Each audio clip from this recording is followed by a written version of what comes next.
guwapa sa mga taga-Malbog. Malaskin mga senior na no.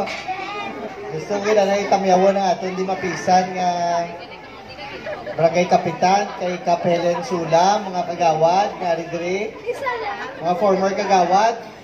Kagaton man nga Rilyusa gid nga former kapitan, Nay Ana Alimudjan.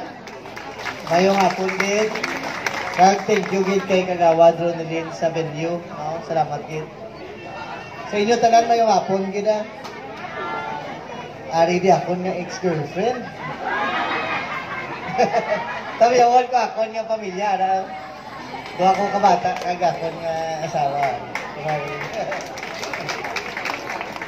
Nang Barangay Malbog, gusto ko gid magpasalamat sa inyo yung tanan, no? Sang nagligad nga eleksyon, din padaog nyo ko din, di ba? Yung boto nyo ko tanan, no? Tinagin-ulsoy ka mo, ay? Thank you, gid, no? Thank you, gid, no? Kay malaan ko, ang Malbog, plangga ng gitsuna si Mayor Rene Cordero. So, ginpasa nyo sa amon sa mga Cordero nga rin, plangga nyo kami, di ba? So, ako yan, no, as Vice Mayor ninyo, bala nyo man ko na ako lubra, di ba? Mostly yan, palpag lang ko niyan, no? Gapisay. Ako nagapirma sa mga resolusyon, ako mga ordinansa, no? Pero wala lang ko yung gapungko lang nga sa opisina.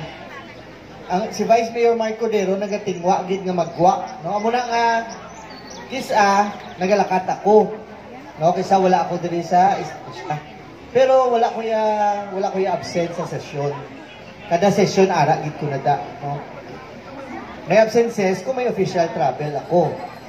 So ang purpose ko maglakat usually, no, nagapangayo kita project sa province, no, sa Capitol. Anytime makapangayo kita da. No, kay may mga projects man ko din nga napatupad na halin sa Capitol, no?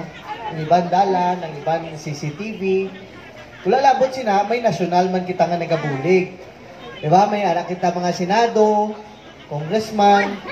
So nakakuha kita ng mga AX, mga doli tupad ko. Hindi man tanan nga taga Malbog, pero balaan ko may ibanding nga taga Malbog na naka-avail man nila, no?